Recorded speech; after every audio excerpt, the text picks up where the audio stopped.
मंडळी नमस्कार. खरं तर मंडळी नमस्कार हा शब्द वापरण्याच्या ऐवजी माझा आजचा संवाद हा महाराष्ट्राचे मोठे नेते शरद पवार यांच्याशीच होणार आहे. आदरणीय शरदचंद्रजी पवार साहेब, महाराष्ट्रातलं अनेक दशकांपासून एक असं व्यक्तिमत्व ज्यांनी महाराष्ट्राच्या राजकारणावर गारूड केलंय. शरद पवार साहेबांशी हा माझा संवाद हा थेट माझी व्यक्तिगत इच्छा म्हणून होतो याच्यातला भाग नाहीये, तर शरद पवार साहेबांच्या बाबत माननीय न्यायालयाने जी भूमिका मांडली आहे त्यावरून करतोय. आदरणीय पवार साहेबांना न्यायालयाने असं म्हटलंय, म्हणजे पवार साहेबांना उद्देशून म्हटलंय की निखिल भामरेच्या केसमध्ये एखाद्या तरुणाला इतके दिवस अडकवून टाकणं हे खुद्द शरद पवारांनाही आवडलं नसतं. म्हणजे शरद पवारांची खरं तर 5-6 दशकांची राजकीय कारकीर्द, त्यात शरद पवारांना सर्वोच्च नागरी सन्मान म्हणून दुसऱ्या क्रमांकाचा सन्मान मिळालेला अशा व्यक्तींनी आपल्यावर टीका केली म्हणून महाराष्ट्रातल्याच एका तरुणाला म्हणण्यापेक्षा विद्यार्थ्याला इतके दिवस इतक्या वेगवेगळ्या केसमध्ये जेलमध्ये अडकवून टाकणं बरोबर आहे का? त्यांनाही हे आवडेल का? असा प्रश्न न्यायालयानं उपस्थित केला आहे. मंडळी, निखिल भामरेच्या विषयी तुम्हाला माहित आहेच आहे. याबाबत आपण भूमिका आधीच मांडली आहे. शरद पवारांवर टीका करणारी पोस्ट निखिल भामरेनं केली, तशी केतकी चितळेनेही केली होती.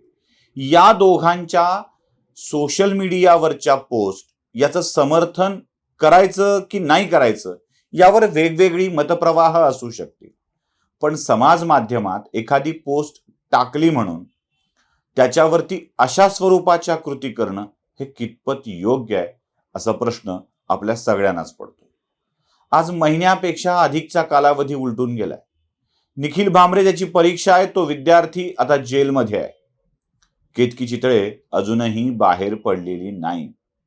नाशिकचा फार्मसीचा विद्यार्थी असलेला निखिल एका सामान्य घरातला रहिवासी आहे.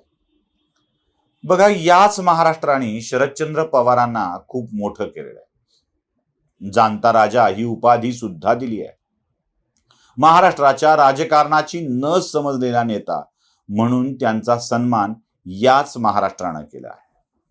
अहो, त्यांना इतक्या वेळेला मुख्यमंत्री पदावर बसवलंय, राज्याच्या कृषी मंत्री पदावर बसवलंय, माफ करा, देशाच्या कृषी मंत्री पदावर बसवलंय, देशाच्या संरक्षण मंत्री पदावर बसवलंय, आणि आजही देशाचे पंतप्रधान शरद पवारांचा सल्ला घेतो असं सांगतात.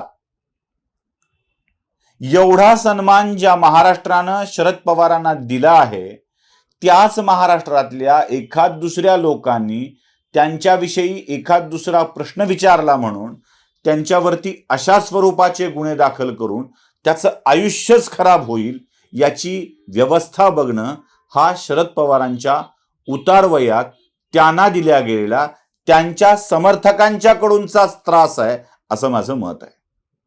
मंडळी, शरद पवारांनी या विषयात प्रत्यक्ष गुन्हा दाखल केला नसला तरी पवारांच्या समर्थकांनी ते गुन्हे दाखल केले आणि वेगवेगळ्या ठिकाणी जामीन घेत त्याला फिरावं लागलं, वेगवेगळ्या पोलीस ठाण्यात जावं लागलं, वेगवेगळ्या लोकांनी त्यांना अटक केली. एक नवीन तंत्र महाराष्ट्रामध्ये येऊ लागलंय, नवतंत्र. एक गुन्हा घडला की 15-20 ठिकाणी FIR दाखल करा आणि असं अडकवून टाका की तो जर्जर झाला पाहिजे. या FIR दाखल करण्यामागचा हेतू काय असतो?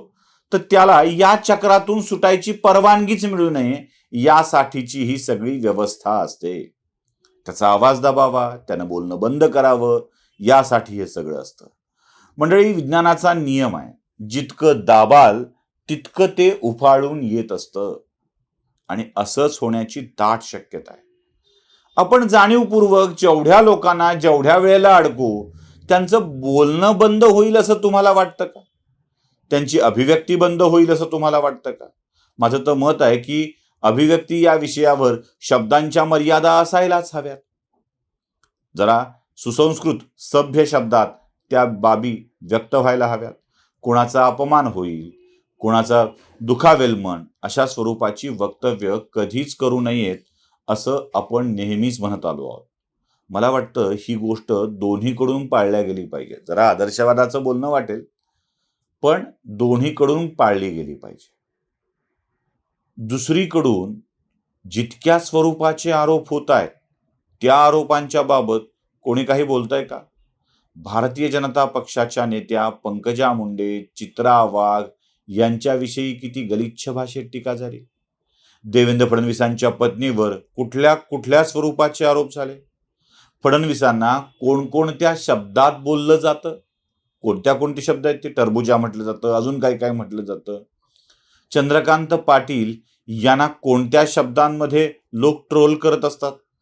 या सगळ्यांचा विचार केला तर यांनी कधी आरोप केलाय किरीट सोमय्यांना कोणत्या शब्दात बोललं जातं, यांनी कधी गुन्हा दाखल केलाय, कधी अटक झाली आहे कोणाला? फक्त एक प्रकरणात घडलंय. देवेंद्र फडणवीसांच्या OSDच्या नावाने खोटं अकाउंट काढून पैसे देण्याचा दावा करण्याच्या व्यक्तीवर एकदा केस झाली आहे. बाकी अशा केसेस कुणावर दाखल झाल्यात? मग शरद पवारांच्या वरती ज्या महाराष्ट्रानं, आपण जो नेहमी सगळे महाराष्ट्राचा मान, महाराष्ट्राचा मान, महाराष्ट्राचा सन्मान म्हणत असता, ज्या महाराष्ट्राने शरद पवारांना इतक्या मोठ्या स्थानावर बसवलं आहे, त्याच महाराष्ट्रातल्या एक दोघांनी एखाद दुसऱ्या वाक्याने, अगदी दखल घ्यावी अशी ती वाक्य नसतात, दखल घ्यावी अशी पण नसतात ती, एक दोघांनी असा काहीतरी बोलून त्यांचा अपमान केला असं वाटून त्यांच्यावर गुन्हे का दाखल होत आहेत? आणि पुन्हा तोच प्रश्न विचारतोय मी, केतकी चितळेचा अपराध एवढा मोठा आहे का की ती महिनाभर जेलमध्ये सडावी?